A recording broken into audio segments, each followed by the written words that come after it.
நிதி மோசடியில் ஈடுபட்டார் என்கின்ற குற்றச்சாட்டின் அடிப்படையில் பிக்கு ஒருவர் கைது செய்யப்பட்டிருக்கின்றார்.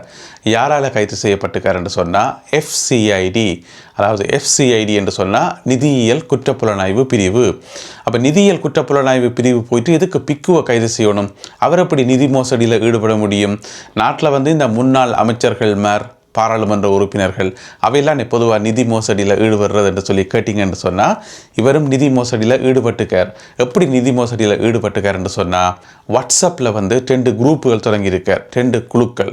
அதாவது இலங்கையில் இருக்கக்கூடிய அமைச்சர்மார், 2 முக்கியமான அமைச்சர்மார்களுடைய படத்தையும் போட்டு அந்தந்த அமைச்சர்கள் நடத்துகிற வாட்ஸ்அப் குரூப் என்று சொல்லி 2 குரூப்பை தொடங்கியிருக்காரு. ஒரு அமைச்சர் யாருன்னு பார்த்தீங்கன்னு சொன்னால் வலுசக்தி அமைச்சர் குமார ஜெயக்கொடி, அவருடைய படத்தை போட்டு அவரால் நடத்தப்படுற வாட்ஸ்அப் குரூப் என்று சொல்லி உண்டு. அடுத்தது துறைமுகங்கள் சிவில் விமான போக்குவரத்து அமைச்சர் அனுர கருணா திலக்க, அவற்றை படத்தை போட்டு அவரால் நடத்தப்படுற வாட்ஸ்அப் குரூப் என்று சொல்லி 2 குரூப்பை தொடங்கி போட்டு என்ன செய்யிருக்காருன்னு சொன்னால் இலங்கையில் இருக்கக்கூடிய முக்கியமான நிறுவனங்கள் இருக்குது தானே, அதுலேயும் குறிப்பாக தனியார் நிறுவனங்கள், அந்தந்த நிறுவனங்களுக்கு மெசேஜ் அனுப்பிக்கார்.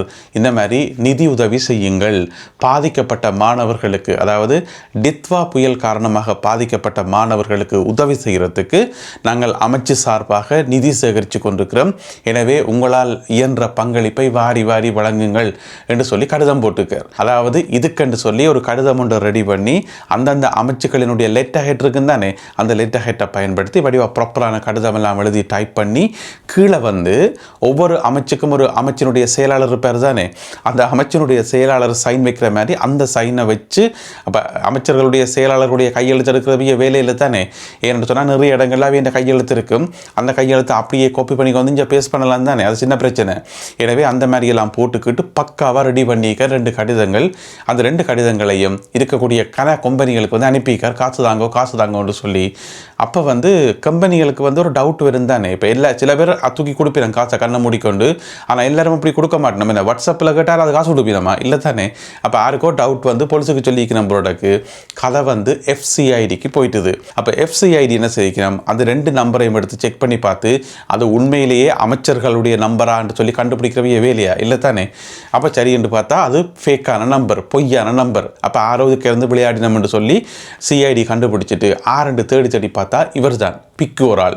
அவருக்கு ஏதோ ஒரு தேவைக்காக காசு தேவைப்பட்டிருக்கும் போலக்கு. அப்போ இப்படி ஒரு ஐடியா போட்டு பிகாரைக்குள்ளே இருந்து மெசேஜ் அனுப்பி கொண்டு வந்திருக்கார். எஃப்சிஐடி போயிட்டு நேற்று 16ஆம் தேதி அவரை இப்பொழுது கைது செய்திருக்கின்றார்கள். எனவே அவரிடம் தொடர்ந்து விசாரணைகள் முன்னெடுக்கப்பட்டு வருகின்றன. மிக விரைவில் அவர் நீதிமன்றத்தில் முற்படுத்தப்படுவார் என்று சொல்லி எதிர்பார்க்கப்படுகிறது. இப்போதான் எங்களோட கசப்பதையரை கைது செய்து 28 நாட்கள் பிண கேள்ண்டு கேட்டு கொடுக்காமல் 28 நாட்கள் உள்ளுக்க வச்சு கடைசியாக வெளியில் சொன்னவர் திருகோணமலை சிறைச்சாலை சித்திரவதை கூடமாக கிடக்குது, என்னால் தாங்க முடியலை என்று சொல்லி பேட்டி கொடுத்துருந்தவர் வெளியில் நான் நினைக்கிறேன் அந்த பேட்டியை அவர் பார்க்கல போகிறக்கு, பார்த்துருந்தா அந்த வேலை செய்திருக்க மாட்டார். எனவே இவரும் வெளியில் கதியில் பேட்டி கொடுப்பார் என்று சொல்லி எதிர்பார்க்கலாம். பாராளுமன்ற உறுப்பினர்களுக்கு இனிமேல் ஓய்வூதியம் கிடையவே கிடையாது. அதற்கான தீர்மானம் நிறைவேற்றப்பட்டு நேற்று பாராளுமன்றத்தில் அது நிறைவேற்றப்பட்டு பாராளுமன்றத்தினுடைய சபாநாயகர் கையெழுத்து வச்சு அந்த ஃபைலே க்ளோஸ் பண்ணியாச்சு. நேற்று பார்த்தீங்கன்னு சொன்னால் காலமாக ஒரு 11 மணிலேருந்து பின்னர் ஒரு 5 மணி வரைக்கும் இந்த 2வது விவாதம் நடந்தது. ஏற்கனவே ஒரு தடவை பாராளுமன்றத்தில் இது சம்பந்தமான விவாதம் நடந்தது. நேற்று 2வது விவாதமும் 2வது வாக்கெடுப்பு நடந்து 152 மேலதிக வாக்குகளால் இந்த சட்டம் மூலம் நிறைவேற்றப்பட்டிருக்கிறது. எனவே நேற்றில் இருந்து பாராளுமன்ற உறுப்பினர்களுக்கு பென்ஷன் கிடையாது, ஓய்வூதியம் கிடையாது. அதாவது இவ்வளோ காலமும் ஓய்வூதியம் எடுத்துக்கொண்டு வந்தவர்கள் இனி ஓய்வூதியம் எடுக்க இருப்பவர்கள் ஏன் சொல்லுங்க பார்ப்போம். இப்போ பாராளுமன்ற உறுப்பினராக இருப்பவர்களுக்கு அந்த தகுதி இருக்குத்தானே, எதிர்காலத்தில் ஓய்வூதியம் எடுக்கிறதுக்கு அவர்களுக்கும் சேர்த்து ஒருத்தருக்கும் இனி ஓய்வூதியமே கிடையாது என்று சொல்லி நேற்று முடிவெடுக்கப்பட்டிருக்கிறது. இறுதியாக முடிவெடுக்கப்பட்டிருக்கிறது. பாராளுமன்ற சபாநாயகர் அதில் கையெழுத்து வைத்திருக்கின்றார். எனவே அந்த சட்டம் நடைமுறைக்கு வந்திருக்கிறது. நேற்று கூட அதுக்கான எதிர்ப்புகள் எல்லாம் சொல்லப்பட்டது. ஒரு சில ஆட்கள் கடுமையான எதிர்ப்பை காட்டியிருந்தார்கள். இல்லை இந்த சட்டமூலம் ஆபத்தானது என்று சொல்லி இருந்த போதிலும் கூட பெரும்பான்மையான வாக்குகளால் 152 பெரும்பான்மையான வாக்குகளால் அந்த சட்டமூலம் நிறைவேற்றப்பட்டிருக்கிறது. இனி இலங்கையில் பாராளுமன்ற உறுப்பினர்களுக்கு ஓய்வூதியம் கிடையாது. இந்த மாதம் 13ஆம் தேதி சட்டத்தரணி ஒருவரும் அவருடைய மனைவியும் சுட்டுக் கொல்லப்பட்டிருந்தது உங்கள் எல்லாருக்குமே தெரியும்.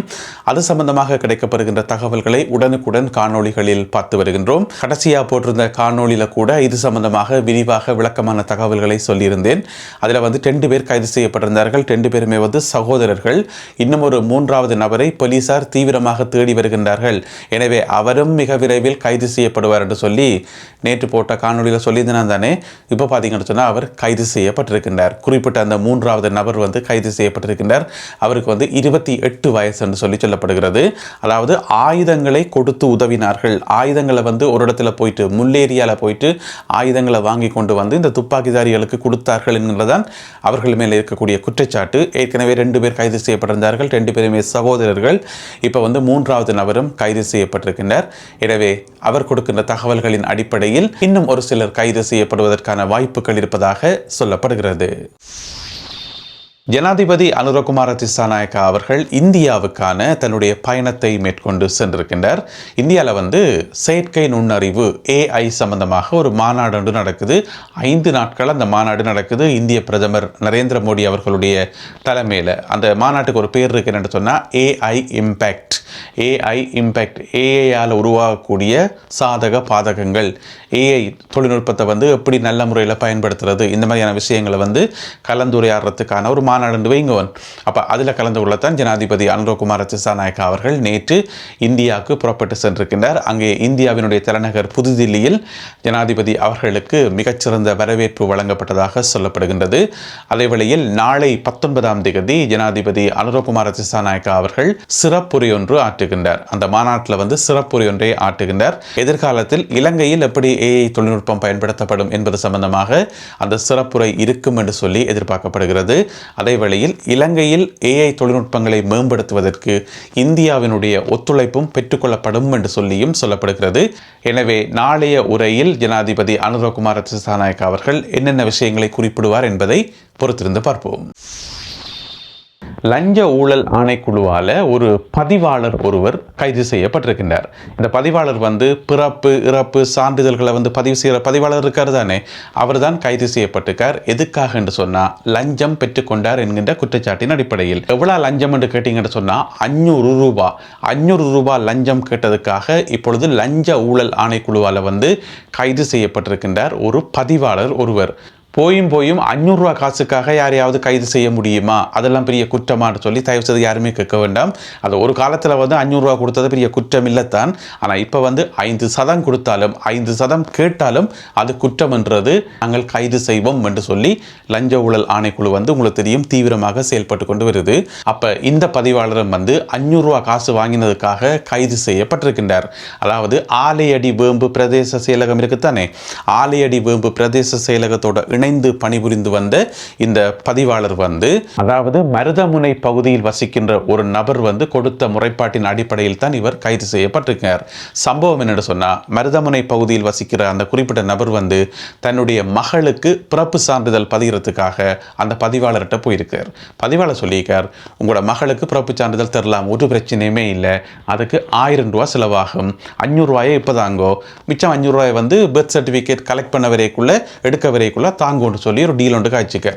சரியா இவர் என்ன செய்யக்கார், பதிவாளர் கேட்கிறாரு, சரி கொடுத்து தலைப்ப முண்டி போட்டு 500 ரூபாயை தூக்கி கொடுத்து போட்டு வீட்டை வந்த அப்புறம் அவருக்கு ஒரு யோசனை வந்திருக்குது.